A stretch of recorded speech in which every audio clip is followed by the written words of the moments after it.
Hi hello friends, welcome to IAS Bhavan YouTube channel. ಇಂದಿನ ಪ್ರಚಲಿತ ಘಟನೆಗಳ ವಿಶ್ಲೇಷಣೆಯನ್ನು ನಾವಿವಾಗ ಸ್ಟಾರ್ಟ್ ಮಾಡೋದಕ್ಕಿಂತ ಮುಂಚೆ ನಮ್ಮ ಚಾನೆಲ್ ಅನ್ನ ಯಾರು ಇಲ್ಲಿಯವರೆಗೂ ಸಬ್ಸ್ಕ್ರೈಬ್ ಮಾಡಿಲ್ಲ, ದಯವಿಟ್ಟು ಸಬ್ಸ್ಕ್ರೈಬ್ ಮಾಡ್ಕೊಳ್ಳಿ. ಮತ್ತೆ ನೋಟಿಫಿಕೇಶನ್ಗಾಗಿ ಬೆಲ್ ಐಕಾನ್ ಅನ್ನು ಕ್ಲಿಕ್ ಮಾಡೋದನ್ನ ಮರಿಬೇಡಿ. ಇದರಿಂದ ನಮ್ಮ ಚಾನೆಲ್ನ ಯಾವುದೇ ಒಂದು ಹೊಸ ವಿಡಿಯೋಸ್ ಬಂದರೂ ಕೂಡ ನಿಮಗೆ ಮುಂಚೆ ನೋಟಿಫಿಕೇಶನ್ ಬರುತ್ತೆ. ಇಂದಿನ ನಾವು ಪ್ರಚಲಿತ ಘಟನೆಗಳ ವಿಷಯವಾಗಿ ಮೊಟ್ಟ ಮೊದಲ ಇಂಪಾರ್ಟೆಂಟ್ ಟಾಪಿಕ್ ನ ಕಡೆ ಗಮನ ಹರಿಸೋಣ. ಎಸ್, ಕಾಣ್ತಾ ಇದೆ, ಭಾರತ ಮತ್ತು ಜಪಾನ್ 2+2 ಮಾತುಕತೆ. ಅಂದ್ರೆ ಭಾರತ ಮತ್ತು ಜಪಾನ್ ದೇಶಗಳ ನಡುವೆ ರಾಜತಾಂತ್ರಿಕ ಸಂಬಂಧಗಳಿಗಾಗಿ 2+2 ಅಂದ್ರೆ ಇಬ್ಬರು ಪ್ರಮುಖ ವ್ಯಕ್ತಿಗಳ ಜೊತೆಗೆ ಆ ದೇಶದ ಇಬ್ಬರು ಪ್ರಮುಖ ವ್ಯಕ್ತಿಗಳ ನಡುವೆ ಮಾತುಕತೆ ನಡೆಯುತ್ತೆ. ಹಾಗೆ ಇದನ್ನ 2+2 ಅಂತ ನಾವು ಕರಿತೀವಿ. ಇತ್ತೀಚೆಗೆ ಜಪಾನ್ನ ಟೋಕಿಯೋದಲ್ಲಿ ಭಾರತ ಮತ್ತು ಜಪಾನ್ ದೇಶದ 2+2 ಮಾತುಕತೆಯನ್ನ ಆಯೋಜಿಸಲಾಗಿತ್ತು. ಈ ಒಂದು 2+2 ಮಾತುಕತೆ ಏನಿದೆ, ಇದು ಎರಡನೇ ಆವೃತ್ತಿಯ ಮಾತುಕತೆಯಾಗಿತ್ತು.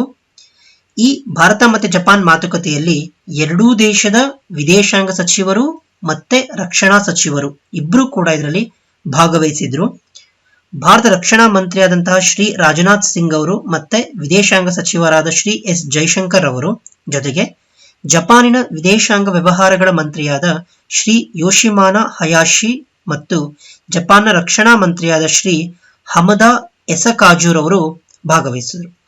ಹಾಗಾದ್ರೆ ಈ ಮಾತುಕತೆಯ ಪ್ರಮುಖ ಅಂಶಗಳೇನು, ಅಂದ್ರೆ ಮಾತುಕತೆಯ ಔಟ್ಕಮ್ ಏನು ಅನ್ನೋದು ನೋಡೋದಾದ್ರೆ, ಈ ಮಾತುಕತೆಯಲ್ಲಿ ಎರಡೂ ರಾಷ್ಟ್ರಗಳ ಸಾರ್ವಭೌಮ ಮತ್ತೆ ಪ್ರಾದೇಶಿಕ ಸಮಗ್ರತೆಯನ್ನು ಗೌರವಿಸುವ ನಿಯಮಾಧಾರಿತ ಅಂತಾರಾಷ್ಟ್ರೀಯ ಆದೇಶಗಳಿಗೆ ರಾಷ್ಟ್ರಗಳು ಬದ್ಧತೆಯನ್ನು ತೋರಬೇಕು. ಹಾಗೂ ಯಾವುದೇ ಪ್ರಯತ್ನವನ್ನು ಆಶ್ರಯಿಸದೆ ಎಲ್ಲಾ ರಾಷ್ಟ್ರಗಳು ಕೂಡ ಅಂತಾರಾಷ್ಟ್ರೀಯ ಕಾನೂನನ್ನು ಫಾಲೋ ಮಾಡಬೇಕು. ಅದರ ಅನುಸಾರವಾಗಿ ಏಕಪಕ್ಷೀಯವಾಗಿ ಅಂತಾರಾಷ್ಟ್ರೀಯ ವಿವಾದಗಳನ್ನ ಶಾಂತಿಯುತವಾಗಿ ಪರಿಹರಿಸಿಕೊಳ್ಬೇಕು ಅನ್ನುವಂತಹ ಒಂದು ಪ್ರಮುಖ ಮಾತುಕತೆಯನ್ನ ಇಲ್ಲಿ ನಡೆದಿದೆ. ಇದರ ಜೊತೆಗೆ ಎರಡೂ ಮಂತ್ರಿಗಳು ಕೂಡ ಇಂಡೋ ಪೆಸಿಫಿಕ್ ವಲಯದಲ್ಲಿ ಏನ್ ನಡೀತದೆ ಅಲ್ಲಿನ ರಕ್ಷಣೆ ಆಗಿರಬಹುದು, ಭದ್ರತೆ ಮತ್ತು ಸವಾಲುಗಳನ್ನು ಪರಿಹರಿಸಲು ಕಾನೂನು ನಿಯಮಗಳ ಬಗ್ಗೆ ಮತ್ತು ಏಷ್ಯಾನ್ ಒಕ್ಕೂಟದ ಕೇಂದ್ರೀಕರಣ ಆಗಿರಬಹುದು ಮತ್ತೆ ಅದರ ಏಕತೆಯ ಕುರಿತು ಬೆಂಬಲವನ್ನು ನೀಡುವುದಾಗಿ ಘೋಷಣೆ ಮಾಡಿದ್ರು. ಇದರ ಜೊತೆಗೆ ASEAN outlook on the Indo Pacific ಅನ್ನುವಂತಹ ವರದಿ ಏನಿದೆ, ಆ ವರದಿಯ ಅನ್ವಯ ಅದರ ಕಾನೂನಿನ ನಿಯಮಗಳಾಗಿರ್ಬೋದು, ಸ್ವಾತಂತ್ರ್ಯ ಮತ್ತು ಮೌಲ್ಯಗಳನ್ನ ರಕ್ಷಣೆ ಮಾಡುವಂತಹ ಒಂದು ಕೆಲಸಗಳ ಕುರಿತು ಇಲ್ಲಿ ಮಾತುಕತೆ ನಡೀತು. ಇದರ ಜೊತೆಗೆ ಮುಂದಿನ 5 ವರ್ಷಗಳಲ್ಲಿ ಜಪಾನ್ ದೇಶವು ತನ್ನ ರಕ್ಷಣಾ ಸಾಮರ್ಥ್ಯಗಳನ್ನ ಮೂಲಭೂತವಾಗಿ ಬಲಪಡಿಸಲು ತನ್ನ ರಕ್ಷಣಾ ಬಜೆಟ್ ಅನ್ನ ಹೆಚ್ಚು ಮಾಡುವುದಾಗಿ ಆ ಒಂದು ಮಾತುಕತೆಯಲ್ಲಿ ತಿಳಿಸಿತು. ಈ ಒಂದು ರಾಷ್ಟ್ರೀಯ ರಕ್ಷಣೆಗೆ ಅಗತ್ಯವಿರುವಂತಹ ಎಲ್ಲಾ ಆಯ್ಕೆಗಳನ್ನೂ ಕೂಡ ಪರಿಗಣಿಸುವುದಾಗಿ ಭಾರತವೂ ಕೂಡ ತನ್ನ ನಿರ್ಣಯವನ್ನು ನೀಡಿತು. ತನ್ನ ರಕ್ಷಣಾ ಸಾಮರ್ಥ್ಯಗಳನ್ನ ಬಲಪಡಿಸುವ ಜಪಾನ್ ದೇಶದ ಸಂಕಲ್ಪವನ್ನು ಅಂಗೀಕರಿಸುವ ಸಂದರ್ಭದಲ್ಲಿ ನಮ್ಮ ಭಾರತ ದೇಶ ಭದ್ರತೆ ಮತ್ತು ರಕ್ಷಣಾ ಸಹಕಾರವನ್ನು ಸುಧಾರಿಸುವ ಪ್ರಯತ್ನಗಳಿಗೆ ಜಪಾನ್ಗೆ ತನ್ನ ಬೆಂಬಲವನ್ನ ಕೇಳ್ತು. ಹಾಗಾಗಿ ಜಪಾನ್ ಬೆಂಬಲವನ್ನ ನೀಡುವುದಾಗಿ ತನ್ನ ಅಭಿಪ್ರಾಯವನ್ನ ವ್ಯಕ್ತಪಡಿಸಿತು. ಈ 2+2 ಸಚಿವರ ಸಂವಾದ ಏನಿದೆ, ಎರಡೂ ದೇಶಗಳ ನಡುವೆ ಪರಸ್ಪರ ಪಾಲುದಾರಿಕೆ ಕಾರ್ಯತಂತ್ರ ಆಗಿರ್ಬೋದು, ರಾಜಕೀಯ ಅಂಶಗಳನ್ನ ಗಣನೆಗೆ ತೆಗೆದುಕೊಂಡು ನೂತನ ಕಾರ್ಯಯೋಜನೆಗಳನ್ನ ಜಾರಿಗೆ ತರುವುದರ ಕುರಿತು ಪ್ರಮುಖ ಪಾತ್ರವನ್ನು ವಹಿಸುತ್ತೆ. ಹಾಗೆ ಭಾರತ ಇತ್ತೀಚೆಗೆ ಅಮೆರಿಕ ಆಗಬಹುದು, ಆಸ್ಟ್ರೇಲಿಯಾ ಆಗಬಹುದು, ರಷ್ಯಾ ಮತ್ತೆ ಜಪಾನ್ ಈ ದೇಶಗಳ ಜೊತೆಗೆ 2+2 ಸಂವಾದವನ್ನ ನಡೆಸ್ತಾ ಬರ್ತದೆ. ಏಕೆಂದ್ರೆ ಎಲ್ಲಾ ದೇಶಗಳ ಜೊತೆಗೆ ಭಾರತ ತುಂಬಾ ಉತ್ತಮ ಬಾಂಧವ್ಯವನ್ನ ಹೊಂದಿದೆ. ಕ್ವಾಡ್ ಕೂಡ ಆಗಿರಬಹುದು. ಭಾರತ ಮತ್ತು ಜಪಾನ್ ದೇಶ ತನ್ನ ಚೊಚ್ಚಲ ಮಾತುಕತೆಯನ್ನ 2+2 ಮಾತುಕತೆಯನ್ನ 2019 ನವೆಂಬರ್ ನಲ್ಲಿ ಆಯೋಜನೆ ಮಾಡಿತ್ತು. ನಂತರ ಇದು ಎರಡನೇ ಮಾತುಕತೆ ಆಗಿದೆ. ಈ ಮಾತುಕತೆಯಲ್ಲಿ ಉಭಯ ದೇಶಗಳು ಕೂಡ ತನ್ನ ದೇಶಗಳ ಸಾರ್ವಭೌಮತ್ವ ಮತ್ತೆ ಪ್ರಾದೇಶಿಕ ಸಮಗ್ರತೆಯನ್ನ ಗೌರವಿಸುವ ನಿಯಮಗಳ ಜಾರಿಗೆ ಕ್ರಮಗಳನ್ನ ತೆಗೆದುಕೊಳ್ಳುವುದಾಗಿ. ಇದರ ಮೋಸ್ಟ್ ಇಂಪಾರ್ಟೆಂಟ್ ಮಾತುಕತೆ ಏನು ಅಂತಂದ್ರೆ ಜಂಟಿ ಸಿಬ್ಬಂದಿ ಮಾತುಕತೆ. ಏನು ಅಂತಂದ್ರೆ ಜಪಾನ್ನ ಜಾಯಿಂಟ್ ಸ್ಟಾಫ್ ಮತ್ತೆ ಇಂಡಿಯನ್ ಇಂಟಿಗ್ರೇಟೆಡ್ ಡಿಫೆನ್ಸ್ ಸ್ಟಾಫ್ ನಡುವೆ ಜಂಟಿ ಸೇವಾ ಸಿಬ್ಬಂದಿ ಮಾತುಕತೆಗಳನ್ನು ನಡೆಸಲು ಈ ಒಂದು ಮಾತುಕತೆಯಲ್ಲಿ ನಿರ್ಧಾರವನ್ನು ತೆಗೆದುಕೊಳ್ಳಲಾಯಿತು. ಇದರ ಜೊತೆಗೆ ಭಾರತ ಮತ್ತು ಜಪಾನ್ ದೇಶಗಳ ನಡುವೆ ಹಲವಾರು ಮಿಲಿಟರಿ ವ್ಯಾಯಾಮಗಳು ನಡೆಯುತ್ತೆ. ಈ ಒಂದು ಮಿಲಿಟರಿ ವ್ಯಾಯಾಮಗಳಲ್ಲಿ ಪರಸ್ಪರ ರಕ್ಷಣಾ ತಂತ್ರಜ್ಞಾನಗಳ ಕುರಿತು, ಸಿಬ್ಬಂದಿಗಳ ನಡುವೆ ಒಂದು ಉತ್ತಮ ಬಾಂಧವ್ಯವನ್ನ ಮತ್ತೆ ಎರಡು ರಾಷ್ಟ್ರಗಳ ನಡುವೆ ಉತ್ತಮ ದ್ವಿಪಕ್ಷೀಯ ಸಹಕಾರಗಳನ್ನ ಒಂದು ಯೋಜನೆಯನ್ನ ಜಾರಿಗೆ ತರುವಂತಹ ಒಂದು ದೃಷ್ಟಿಯಲ್ಲಿ ಹಲವಾರು ದ್ವಿಪಕ್ಷೀಯ ಮತ್ತು ಬಹುಪಕ್ಷೀಯ ವ್ಯಾಯಾಮಗಳನ್ನು ನಡೆಸಲಾಗುತ್ತೆ. ಅದೇ ರೀತಿ ಭಾರತ ಮತ್ತು ಜಪಾನ್ ನಡುವೆ ಧರ್ಮ ಗಾರ್ಡಿಯನ್ ಆಗಿರ್ಬೋದು, ಜಿಮೆಕ್ಸ್ ಆಗಿರ್ಬೋದು ಮತ್ತು ಮಲಬಾರ್ ಸೇರಿದಂತೆ ಹಲವಾರು ಬಹುಪಕ್ಷೀಯ ವ್ಯಾಯಾಮಗಳನ್ನ ಇದೇ ರೀತಿ ಮುಂದುವರಿಯುವಂತೆ ಮತ್ತೆ ಹೆಚ್ಚಿನ ಸಿಬ್ಬಂದಿಗಳ ಭಾಗವಹಿಸುವಿಕೆ ಮತ್ತೆ ಹೆಚ್ಚಿನ ತಂತ್ರಜ್ಞಾನಗಳ ಕುರಿತು ಪರಸ್ಪರ ಯೋಜಿತಬದ್ಧವಾಗಿ ಪರಸ್ಪರ ರಕ್ಷಣಾ ತಂತ್ರಜ್ಞಾನಗಳನ್ನ ಪಾಲುದಾರಿಕೆಯಲ್ಲಿ ಶೇರ್ ಮಾಡುವಂತಹ ಹಲವಾರು ಉದ್ದೇಶಗಳನ್ನ ಈ ಒಂದು ಮಾತುಕತೆಯಲ್ಲಿ ನಡೆಸಲಾಗಿದೆ. ಇದಿಷ್ಟು ಕೂಡ ಭಾರತ ಮತ್ತು ಜಪಾನ್ 2+2 ಮಾತುಕತೆಯ ಪ್ರಮುಖ ಅಂಶಗಳಾಗಿತ್ತು. ಈಗ ಎರಡನೇ ಟಾಪಿಕ್ನ ಬಗ್ಗೆ ಗಮನ ಹರಿಸೋಣ. ನೂತನ ಸೆಮಿಕಂಡಕ್ಟರ್ ಘಟಕ ಗುಜರಾತ್. ಹೌದು, ಇದು ತುಂಬಾ ಇಂಪಾರ್ಟೆಂಟ್ ಆದಂತಹ ಟಾಪಿಕ್ ಆಗಿದೆ. ಯಾಕೆಂತಂದ್ರೆ ಭಾರತದ ಮೊಟ್ಟ ಮೊದಲ ಸೆಮಿಕಂಡಕ್ಟರ್ ಘಟಕವನ್ನ ಗುಜರಾತ್ ನಲ್ಲಿ ನಿರ್ಮಾಣ ಮಾಡಲಾಗ್ತಾ ಇದೆ. ಸೆಮಿಕಂಡಕ್ಟರ್ ಘಟಕ ನಿಮಗೆಲ್ಲ ಗೊತ್ತು. ಈಗ ಸೆಮಿಕಂಡಕ್ಟರ್ ಭಾರತದಲ್ಲಿ ಅತಿ ಹೆಚ್ಚು ಬಳಕೆ ಆಗ್ತಾ ಇರುವಂತಹ ಒಂದು ಉತ್ಪನ್ನ ಆಗಿದೆ ಮತ್ತು ಭಾರತದಲ್ಲಿ ಯಾವುದೇ ರೀತಿಯ ಸೆಮಿಕಂಡಕ್ಟರ್ ಗಳನ್ನ ನಾವು ಉತ್ಪಾದನೆ ಮಾಡ್ತಾ ಇಲ್ಲ. ಇದಕ್ಕೋಸ್ಕರ ಬೇರೆ ದೇಶಗಳ ಮೇಲೆ ನಾವು ಹೆಚ್ಚಾಗಿ ಅವಲಂಬನೆ ಆಗಿದ್ದೀವಿ. ಹಾಗಾಗಿ ಸೆಮಿಕಂಡಕ್ಟರ್ ಘಟಕದ ಅವಶ್ಯಕತೆ ಭಾರತಕ್ಕೆ ಇತ್ತು. ಹಾಗಾಗಿ ಈ ಸೆಮಿಕಂಡಕ್ಟರ್ ಘಟಕವನ್ನ ಗುಜರಾತ್ನಲ್ಲಿ, ಭಾರತ ದೇಶದ ಗುಜರಾತ್ ರಾಜ್ಯದಲ್ಲಿ ಸ್ಥಾಪಿಸಲು ಸಂಪುಟ ಸಚಿವ ಸಭೆ ಅನುಮೋದನೆ ನೀಡಿದೆ. ಈ ಒಂದು ಮಹತ್ವಾಕಾಂಕ್ಷಿ ಸೆಮಿಕಂಡಕ್ಟರ್ ಯೋಜನೆಯನ್ನ ವೇದಾಂತ್ ಲಿಮಿಟೆಡ್ ಸಂಸ್ಥೆ ಏನಿದೆ, ಈ ಸಂಸ್ಥೆ ಈ ಒಂದು ಯೋಜನೆಯ ಜಾರಿ ಮಾಡಿಸೋದಕ್ಕೆ ಒಪ್ಪಂದವನ್ನ ಮಾಡಿಕೊಂಡಿದೆ. ಈ ಯೋಜನೆ ಮೊದಲು ಆಕ್ಚುಲಿ ಈ ಒಂದು ಯೋಜನೆಯನ್ನ ಜಾರಿಗೆ ತರಬೇಕು, ತಮ್ಮ ರಾಜ್ಯಗಳಲ್ಲಿ ತರಬೇಕು ಅಂತ ಮಹಾರಾಷ್ಟ್ರ ಆಗಿರ್ಬೋದು, ಕರ್ನಾಟಕ ಆಗಿರ್ಬೋದು, ಇನ್ನು ಹಲವಾರು ರಾಜ್ಯಗಳು ಕೂಡ ತುಂಬಾ ಪ್ರಯತ್ನ ಪಟ್ಟಿತ್ತು. ಬಟ್ ಕೊನೆಗೆ ಇದು ಗುಜರಾತ್ ರಾಜ್ಯಕ್ಕೆ ಆ ಒಂದು ಅದೃಷ್ಟ ಒಲಿದು ಬಂದಿದೆ. ಗುಜರಾತ್ನಲ್ಲಿ ಮೊಟ್ಟ ಮೊದಲ ಸೆಮಿಕಂಡಕ್ಟರ್ ಘಟಕ ಆಗ್ತಾ ಇದೆ. ಈ ವೇದಾಂತ್ ಲಿಮಿಟೆಡ್ ಸಂಸ್ಥೆ ಏನಿದೆ, ಇದು ತೈವಾನ್ನ ದೈತ್ಯ ಫಾಕ್ಸ್ಕಾನ್ ಸಂಸ್ಥೆ ಏನಿದೆ, ಇದರೊಂದಿಗೆ $20 ಮಿಲಿಯನ್ ಮೌಲ್ಯದ ಜಂಟಿ ಉದ್ಯಮವನ್ನ ಆರಂಭಿಸ್ತಾ ಇದೆ. ಈ ಯೋಜನೆಯ ಮೋಸ್ಟ್ ಇಂಪಾರ್ಟೆಂಟ್ ಅಂದ್ರೆ 2 ಲಕ್ಷ ಉದ್ಯೋಗಗಳನ್ನ ಸೃಷ್ಟಿ ಮಾಡಬಹುದು ಈ ಒಂದು ಯೋಜನೆಯ ಕುರಿತು. ಹಾಗಾಗಿ ಈ ಯೋಜನೆ ಬಹಳ ಗುಜರಾತ್ ರಾಜ್ಯ ಸರ್ಕಾರಕ್ಕೆ ಹೆಲ್ಪ್ ಅನ್ನ ಮಾಡುತ್ತೆ. ಈ ಸಂಬಂಧ ಎರಡೂ ಸಂಸ್ಥೆಗಳು ಕೂಡ ಈಗಾಗಲೇ ಸಹಿಯನ್ನ ಹಾಕಿವೆ.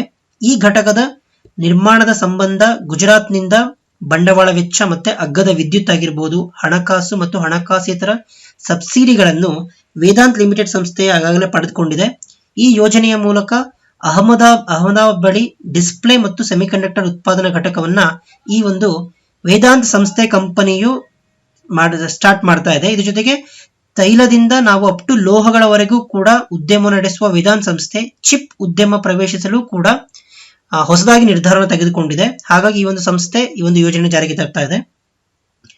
ಈ ಯೋಜನೆ ಅನುಷ್ಠಾನಗೊಳಿಸೋದಕ್ಕೆ 99 ವರ್ಷಗಳ ಗುತ್ತಿಗೆ ಆಧಾರದಲ್ಲಿ ಗುಜರಾತ್ ರಾಜ್ಯ ಸರ್ಕಾರ ಉಚಿತವಾಗಿ 1000 ಎಕರೆ ಭೂಮಿ, 20 ವರ್ಷಗಳವರೆಗೆ ರಿಯಾಯಿತಿ ಮತ್ತು ಸ್ಥಿರ ಬೆಲೆಯಲ್ಲಿ ನೀರು ಮತ್ತು ವಿದ್ಯುತ್ ಅನ್ನ ವೇದಾಂತ್ ಸಂಸ್ಥೆಗೆ ನೀಡಲು ನಿರ್ಧಾರವನ್ನ ಮಾಡಿದೆ.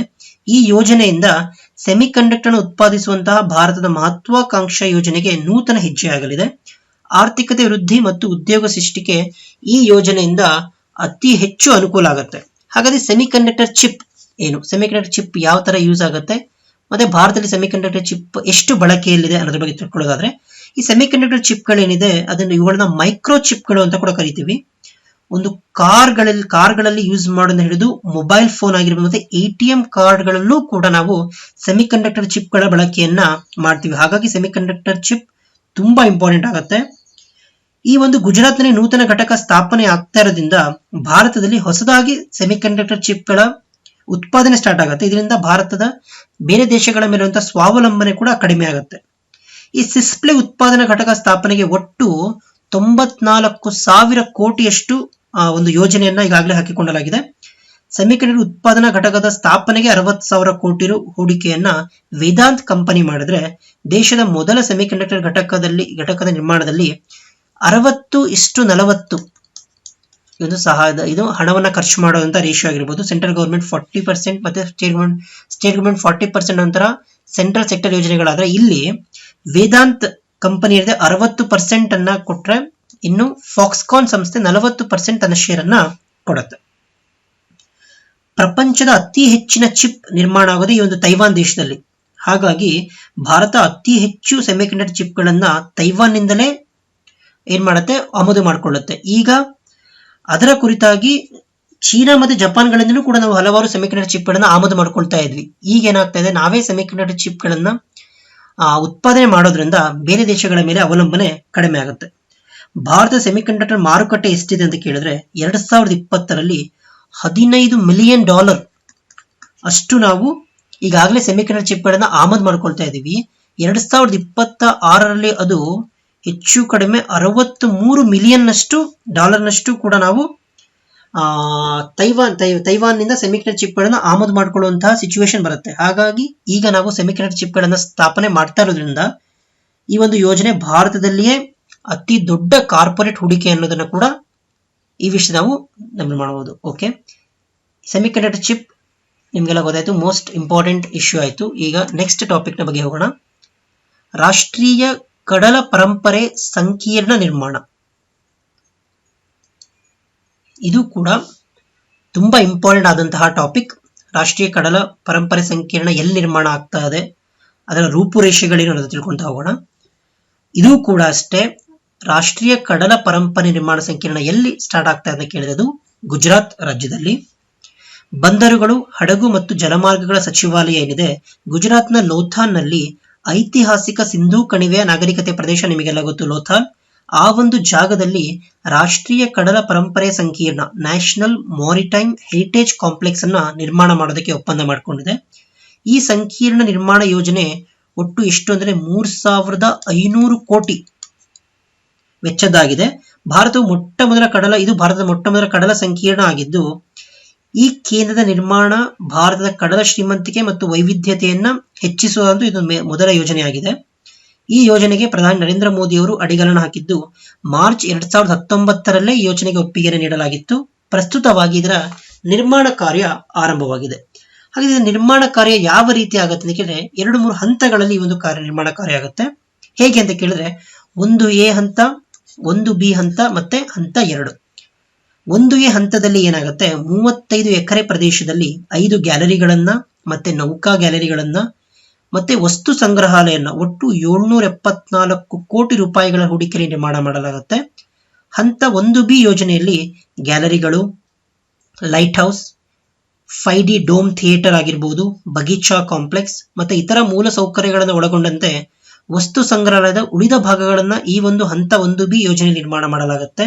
ಇದರ ಜೊತೆಗೆ ಇದನ್ನ EPC ಮೋಡ್ ಅಡಿಯಲ್ಲಿ ಅಭಿವೃದ್ಧಿಪಡಿಸಲು ಪ್ರಸ್ತಾಪಿಸಲಾಗಿದೆ.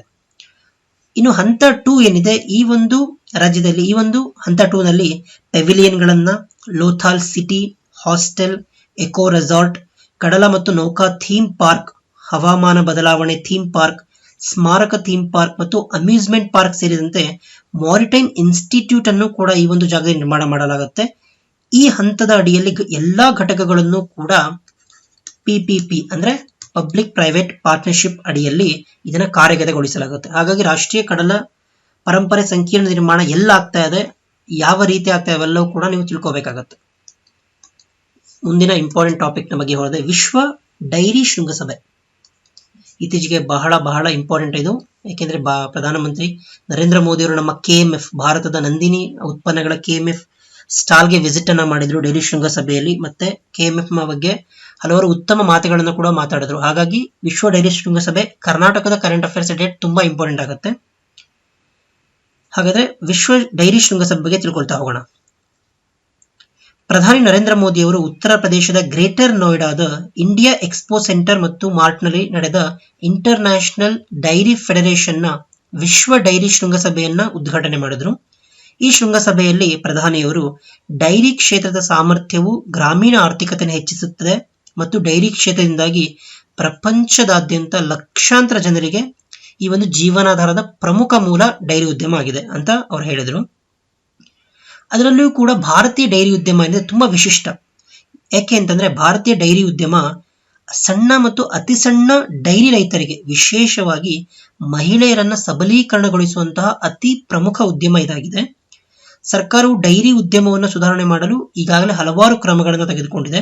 ಇದರ ಪರಿಣಾಮವಾಗಿ ಪ್ರಸ್ತುತವಾಗಿ ಭಾರತದ ಹಾಲಿನ ಉತ್ಪಾದನೆ ಏನಾಗಿದೆ ಅಂತ ಕೇಳಿ 44% ಗಿಂತಲೂ ಕೂಡ ಜಾಸ್ತಿ ಆಗಿದೆ.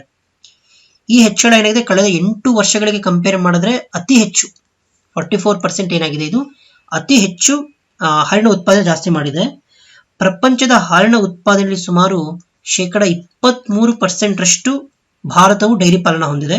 ಪ್ರತಿ ವರ್ಷ ಸುಮಾರು 210 ಮಿಲಿಯನ್ ಟನ್ಗಳಷ್ಟು ಹಾಲನ್ನ ನಾವು ಉತ್ಪಾದನೆ ಮಾಡ್ತಾ ಇದ್ದೀವಿ. ಇದರಿಂದ ಭಾರತದ 8 ಮಿಲಿಯನ್ ರೈತರಿಗೆ ಪ್ರಯೋಜನ ಆಗ್ತಾ ಇದೆ. ಈ ಒಂದು ಡೈರಿ ವಿಶ್ವ ಶೃಂಗಸಭೆ ಏನಿದೆ 4 ದಿನಗಳ ಕಾಲ ನಡೆದಿತ್ತು. ಸೆಪ್ಟೆಂಬರ್ 12ರಿಂದ ಸೆಪ್ಟೆಂಬರ್ 16ರವರೆಗೆ ನಡೆಯಿತು. ಒಟ್ಟು 50 ದೇಶಗಳಿಂದ ಸುಮಾರು 1,500ಕ್ಕೂ ಹೆಚ್ಚು ಜನರು ಈ ಶೃಂಗಸಭೆಯಲ್ಲಿ ಭಾಗವಹಿಸಿದ್ರು. ಭಾರತದಲ್ಲಿ ಕೊನೆಯ ಡೈರಿ ಶೃಂಗಸಭೆ 1947ರಲ್ಲಿ ನಡೆದಿತ್ತು. ಹಾಗಾಗಿ ಈ ಒಂದು ಶೃಂಗಸಭೆ ಬಹಳ ಇಂಪಾರ್ಟೆಂಟ್ ಆಗುತ್ತೆ. ನಾವು ಅಂತಾರಾಷ್ಟ್ರೀಯ ಡೈರಿ ಒಪ್ಪಂದದ ಬಗ್ಗೆ ನೋಡೋದಾದ್ರೆ 1982ರಲ್ಲಿ ಅಂತಾರಾಷ್ಟ್ರೀಯ ಡೈರಿ ಒಪ್ಪಂದವನ್ನ ಅನ್ವಯಗೊಳಿಸಲಾಯಿತು. ಈ ಒಪ್ಪಂದದ ಅನ್ವಯ ಅಂತಾರಾಷ್ಟ್ರೀಯ ಮಟ್ಟದಲ್ಲಿ ಡೈರಿ ಕ್ಷೇತ್ರದ ಸುಧಾರಣೆಯನ್ನು ದಾಖಲೆ ಮಟ್ಟದಲ್ಲಿ ಬದಲಾಯಿಸಲು ವಿಶ್ವದಾದ್ಯಂತ ಸಹಕಾರವನ್ನ ಮೂಡಿಸುವ ಮೂಲಕ ಡೈರಿ ಉತ್ಪನ್ನಗಳನ್ನ ಜಾಗತಿಕ ವಿನಿಮಯಗಳಾಗಿ ಬದಲಾಯಿಸುವುದು ಪ್ರಮುಖ ಉದ್ದೇಶ ಆಗಿತ್ತು. 1997ರಲ್ಲಿ ಈ ಒಂದು ಒಪ್ಪಂದ ಎಂಡ್ ಆಗಿತ್ತು, ಜಾಗತಿಕ ಡೈರಿ ಒಪ್ಪಂದ. ಈಗ ಪ್ರಸ್ತುತ ಏನಾಗಿದೆ ಅಂತ ಕೇಳಿದ್ರೆ, ವಿಶ್ವದ ಡೈರಿ ಉತ್ಪನ್ನಗಳಿಗೆ ಸಂಬಂಧಿಸಿದಂತೆ ಒಂದು ಮಾದರಿ ವ್ಯವಸ್ಥೆಯನ್ನು ಜಾರಿಗೆ ತರಲು ಮತ್ತೊಂದು ಇದೇ ರೀತಿಯ ಒಪ್ಪಂದವನ್ನು ಎಲ್ಲ ರಾಷ್ಟ್ರಗಳು ಕೂಡ ಮಾಡಿಕೊಂಡು ಅದರಲ್ಲಿ 100 ಕಿಲೋಗ್ರಾಂಗಳಲ್ಲಿ ಹಾಲಿನ ಪುಡಿ ಕನಿಷ್ಠ ಶುಲ್ಕ $20 ಹೊಂದಿಸಲು ಈ ಒಂದು ಒಪ್ಪಂದವನ್ನು ಮಾಡಲಾಯಿತು. ನೆಕ್ಸ್ಟ್ ಇಂಪಾರ್ಟೆಂಟ್ ಅಂದ್ರೆ, ಈ ಒಂದು ವಿಶ್ವ ಡೈರಿ ಶೃಂಗಸಭೆಯಲ್ಲಿ ಕರ್ನಾಟಕದ ಒಂದು ಪ್ರಮುಖ ಯೋಜನೆ ಕ್ಷೀರಭಾಗ್ಯ ಯೋಜನೆಗೆ ಪ್ರಶಸ್ತಿ ನೀಡಲಾಯಿತು. ಶಾಲೆ ಹಾಗೂ ಅಂಗನವಾಡಿ ಮಕ್ಕಳಲ್ಲಿ ಅಪೌಷ್ಟಿಕತೆಯನ್ನು ನಿವಾರಿಸಲು ಕರ್ನಾಟಕ ರಾಜ್ಯ ಸರ್ಕಾರ KMF ಸಹಯೋಗದಲ್ಲಿ ಕ್ಷೀರಭಾಗ್ಯ ಯೋಜನೆಯನ್ನ ಸ್ಥಾಪನೆ ಮಾಡಿತು. ಅದಕ್ಕೆ ಈ ವರ್ಷ ಡೈರಿ ಫೆಡರೇಷನ್ನ ಪ್ರತಿಷ್ಠಿತ ಪ್ರಶಸ್ತಿಯನ್ನು ನೀಡಿ ಗೌರವಿಸಲಾಗಿದೆ. ರಾಜ್ಯದಲ್ಲಿ ಕ್ಷೀರಭಾಗ್ಯ ಯೋಜನೆ ಏನಿದೆ ಈಗಾಗಲೇ ಸ್ಟಾರ್ಟ್ ಮಾಡಿ 9 ವರ್ಷಗಳು ಕಳೆದಿದೆ. 10ನೇ ವರ್ಷಕ್ಕೆ ಈಗ ದಾಪುಗಾಲ ನೀಡುತ್ತಾ ಇದೆ. ಈ ಒಂದು ಯೋಜನೆಯ ಅಡಿಯಲ್ಲಿ ರಾಜ್ಯದ 1 ಕೋಟಿ ಮಕ್ಕಳಿಗೆ 150 ಮಿಲಿಲೀಟರ್ ಹಾಲನ್ನ ವಾರದಲ್ಲಿ 5 ಡೇಸ್ ನೀಡಲಾಗುತ್ತೆ. ಇದು ಕರ್ನಾಟಕದ ಕ್ಷೀರಭಾಗ್ಯ ಯೋಜನೆ ಆಯಿತು. ಕ್ಷೀರಭಾಗ್ಯ ಯೋಜನೆಗೆ ಈಗಾಗಲೇ ಪ್ರತಿಷ್ಠಿತ ಪ್ರಶಸ್ತಿಯನ್ನು ನೀಡಲಾಗಿದೆ. ಇದು ಇಂಪಾರ್ಟೆಂಟ್, ಇದರ ಬಗ್ಗೆ ಹೆಚ್ಚಾಗಿ ಓದ್ಕೊಳ್ಳಿ. ಇಂದಿನ ಪ್ರಚಲಿತ ಇಂಪಾರ್ಟೆಂಟ್ ಕ್ವಶನ್ಸ್ಗಳ ಬಗ್ಗೆ ನೋಡೋದಾದ್ರೆ, ಮೊಟ್ಟ ಮೊದಲ ಕ್ವಶನ್ ಅನ್ನ ನೋಡಿ ಆನ್ಸರ್ ಮಾಡಲಿಕ್ಕೆ ಟ್ರೈ ಮಾಡಿ. 2+2 ಸಂವಾದದ ಕುರಿತು ಇದೆ. 2+2 ಸಂವಾದವು ಇತ್ತೀಚೆಗೆ ಭಾರತ ಮತ್ತು ಜಪಾನ್ನ ವಿದೇಶಾಂಗ ವ್ಯವಹಾರಗಳ ಸಚಿವರು ಅಥವಾ ವಿದೇಶಾಂಗ ವ್ಯವಹಾರಗಳ ಸಚಿವರು ಮತ್ತು ರಕ್ಷಣಾ ಮಂತ್ರಿಗಳ ನಡುವೆ ನಡೆಯಿತು. ಸ್ಟೇಟ್ಮೆಂಟ್ 1 ಸರಿ ಇದೆ. ಎರಡನೇ 2+2 ಸಂವಾದದಲ್ಲಿ ಮೊದಲ ಏರ್ಫೋರ್ಸ್ ಫೈಟರ್ ವ್ಯಾಯಾಮವನ್ನು ನಡೆಸುವುದು ಸೇರಿದಂತೆ ಭದ್ರತೆ ಮತ್ತು ರಕ್ಷಣಾ ಸಹಕಾರವನ್ನು ಹೆಚ್ಚಿಸಲು ಭಾರತ ಮತ್ತು ಜಪಾನ್ ಒಪ್ಪಿಕೊಂಡಿವೆ. ಎರಡನೇ ಸ್ಟೇಟ್ಮೆಂಟ್ ಕೂಡ ಸರಿ ಇದೆ. ಈ ಸುತ್ತಿನ ಮಾತುಕತೆಯ ಪ್ರಮುಖ ಫಲಿತಾಂಶವೆಂದರೆ ಜಪಾನ್, ಇದು ಇಂಪಾರ್ಟೆಂಟ್ ಸ್ಟೇಟ್ಮೆಂಟ್, ಜಪಾನ್ ಜಂಟಿ ಸಿಬ್ಬಂದಿ ಮತ್ತು ಭಾರತೀಯ ಇಂಟಿಗ್ರೇಟೆಡ್ ಡಿಫೆನ್ಸ್ ಸ್ಟಾಫ್ ನಡುವಿನ ಜಂಟಿ ಸೇವಾ ಸಿಬ್ಬಂದಿ ಮಾತುಕತೆಗಳನ್ನು ಪ್ರಾರಂಭಿಸಲು ಈ ಒಂದು ಒಪ್ಪಂದವನ್ನು ಮಾಡಲಾಗಿದೆ. ಎಸ್, ಹಾಗಿದ್ರೆ 1, 2 and 3 ಮೂರು ಸ್ಟೇಟ್ಮೆಂಟ್ಗಳು ಕೂಡ ಈ ಒಂದು ಕ್ವಶನ್ ಅಲ್ಲಿ ಸರಿಯಾಗಿದೆ. ಎರಡನೇ ಕ್ವಶನ್ ಅನ್ನು ನೋಡೋಣ. ಈ ಕೆಳಗಿನ ಯಾವ ಮಿಲಿಟರಿ ವ್ಯಾಯಾಮಗಳಲ್ಲಿ ಭಾರತ ಮತ್ತು ಜಪಾನ್ ಭಾಗವಹಿಸುತ್ತದೆ? ಆದರೆ ನಾವಾಗಲೇ ಎಕ್ಸ್ಪ್ಲೈನ್ ಮಾಡಿದ್ರ ಬಗ್ಗೆ. ಎಸ್, ಧರ್ಮ ಗಾರ್ಡಿಯನ್ ಹೌದು, ಜಿಮೆಕ್ಸ್ ಹೌದು, ಮಲಬಾರ್ ಹೌದು. ಆಪ್ಷನ್ ಸಿ 1, 2 ಮತ್ತು 3 ಸರಿ. ಈ ಮೂರು ವ್ಯಾಯಾಮಗಳನ್ನು ಕೂಡ ಭಾರತ ಮತ್ತು ಜಪಾನ್ ದೇಶಗಳು ನಡೆಸುತ್ತವೆ. ಸೆಮಿಕಂಡಕ್ಟರ್ ಘಟಕದ ಕುರಿತು ಕ್ವಶನ್ ಇದೆ ನೋಡಿ. ಭಾರತದ ಮೊಟ್ಟ ಮೊದಲ ಸೆಮಿಕಂಡಕ್ಟರ್ ಘಟಕವನ್ನ ಗುಜರಾತ್ ರಾಜ್ಯದಲ್ಲಿ ಸ್ಥಾಪಿಸಲಾಗ್ತದೆ. ಈ ಸ್ಟೇಟ್ಮೆಂಟ್ ಸರಿ ಇದೆಯಾ? Yes, it's right. ಈ ಸೆಮಿಕಂಡಕ್ಟರ್ ಘಟಕವನ್ನ ವೇದಾಂತ್ ಲಿಮಿಟೆಡ್ ಸಂಸ್ಥೆ ಸ್ಥಾಪಿಸಲಿದೆ. ಹೌದು, ಚರ್ಚೆ ಮಾಡಿದ್ವಿ, ರೈಟ್. ಈ ಯೋಜನೆಗೆ ವೇದಾಂತ ಲಿಮಿಟೆಡ್ ಸಂಸ್ಥೆಯು ತೈವಾನ್ನ ಟೆಕ್ ದೈತ್ಯ ಫಾಕ್ಸ್ಕಾನ್ ಸಂಸ್ಥೆಯೊಂದಿಗೆ ಒಪ್ಪಂದವನ್ನು ಮಾಡಿಕೊಂಡಿದೆ. ಹೌದು, ಇದು ಕೂಡ ಸರಿ. ಸೊ ಸ್ಟೇಟ್ಮೆಂಟ್ ಸಿ ಅಂದ್ರೆ ಆಪ್ಷನ್ ಸಿ ಸರಿ. ಮೂರು ಸ್ಟೇಟ್ಮೆಂಟ್ಗಳು ಕೂಡ ಸರಿಯಾಗುತ್ತೆ. ನೆಕ್ಸ್ಟ್ 4ನೇ ಕ್ವಶನ್ ನೋಡೋಣ. ಈ ಕೆಳಗಿನ ಯಾವ ರಾಜ್ಯದಲ್ಲಿ ಭಾರತದ ಮೊಟ್ಟ ಮೊದಲ ರಾಷ್ಟ್ರೀಯ ಕಡಲ ಪರಂಪರೆ ಸಂಕೀರ್ಣ ನಿರ್ಮಾಣ ಮಾಡಲಾಗುತ್ತೆ? ನಿಮಗೆಲ್ಲ ಆನ್ಸರ್ ಆಲ್ರೆಡಿ ಗೊತ್ತು. ಎಸ್, ಗುಜರಾತ್ನಲ್ಲಿ ಈ ಒಂದು ಯೋಜನೆಯನ್ನ ಮೊಟ್ಟ ಮೊದಲ ಸಂಕೀರ್ಣವನ್ನ ಸ್ಥಾಪನೆ ಮಾಡ್ತಾ ಇದ್ದಾರೆ. ಈ ದಿನದ ಕೊನೆಯ ಕ್ವಶನ್ ಅನ್ನು ನೋಡೋಣ. ಬಂದರುಗಳು, ಹಡಗು ಮತ್ತು ಜಲಮಾರ್ಗಗಳ ಸಚಿವಾಲಯವು ಗುಜರಾತ್ನ ಲೋಥಾಲ್ನ ಐತಿಹಾಸಿಕ ಸಿಂಧೂ ಕಣಿವೆ ನಾಗರಿಕ ಪ್ರದೇಶದಲ್ಲಿ ರಾಷ್ಟ್ರೀಯ ಕಡಲ ಪರಂಪರೆ ಸಂಕೀರ್ಣ. Yes, it's a right statement. ಈ ಯೋಜನೆ ವಿವಿಧ ಹಂತಗಳಲ್ಲಿ ಪೂರ್ಣಗೊಳಿಸಲು ಯೋಜಿಸಲಾಗಿದೆ. 1A ಹಂತದಲ್ಲಿ 35 ಎಕರೆ ಪ್ರದೇಶದಲ್ಲಿ 5 ಗ್ಯಾಲರಿಗಳು ಮತ್ತು ನೌಕಾ ಗ್ಯಾಲರಿಯೊಂದಿಗೆ ವಸ್ತು ಸಂಗ್ರಹಾಲಯವನ್ನ 774.23 ಕೋಟಿ ರೂಪಾಯಿಗಳ ಹೂಡಿಕೆ ನಿರ್ಮಿಸಲಾಗುವುದು. ಎಸ್, ಎರಡನೇ ಸ್ಟೇಟ್ಮೆಂಟ್ ಕೂಡ ಸರಿ ಇದೆ. ಹಂತ 1B ಇದೆ. ಗ್ಯಾಲರಿಗಳು, ಲೈಟ್ ಹೌಸ್, 5 ಡೋಮ್ ಥಿಯೇಟರ್, ಬಗೀಚಾ ಕಾಂಪ್ಲೆಕ್ಸ್ ಈಗಾಗಲೇ ಎಕ್ಸ್ಪ್ಲೈನ್ ಮಾಡಿದ್ವಿ. ಹೌದು. ಇತರ ಮೂಲ ಸೌಕರ್ಯಗಳನ್ನು ಒಳಗೊಂಡಂತೆ ವಸ್ತು ಸಂಕಲನದ ಉಳಿದ ಭಾಗಗಳನ್ನು ನಿರ್ಮಿಸಲಾಗುವುದು. ಎಸ್, ಈ ಸ್ಟೇಟ್ಮೆಂಟ್ ಕೂಡ ಸರಿ ಇದೆ. ಸೊ ಆಪ್ಷನ್ ಸಿ 1, 2 ಮತ್ತು 3 ಕೂಡ ಸರಿ ಇದೆ. ಇಂದಿನ ಪ್ರಮುಖ ನಾವು ಪ್ರಚಲಿತ ಘಟನೆಗಳ ಈಗಾಗಲೇ ವಿಶ್ಲೇಷಣೆಯಿಂದ ಮಾಡಿದ್ದೀವಿ. ನೆಕ್ಸ್ಟ್ ಮತ್ತೆ ಮುಂದಿನ ವಿಡಿಯೋದಲ್ಲಿ ಇನ್ನೂ ಪ್ರಮುಖ ವಿಶ್ಲೇಷಣೆ ಮತ್ತೆ ಕ್ವಶನ್ಸ್ಗಳೊಂದಿಗೆ ಸಿಗೋಣ. ಚಾನಲ್ನ ಯಾರು ಸಬ್ಸ್ಕ್ರೈಬ್ ಮಾಡಿಲ್ಲ ದಯವಿಟ್ಟು ಸಬ್ಸ್ಕ್ರೈಬ್ ಮಾಡ್ಕೊಳ್ಳಿ. ಬೆಲ್ ಬಟನ್ ಕ್ಲಿಕ್ ಮಾಡೋದು ಮರಿಬೇಡಿ. ಧನ್ಯವಾದಗಳು. ಜೈ ಹಿಂದ್.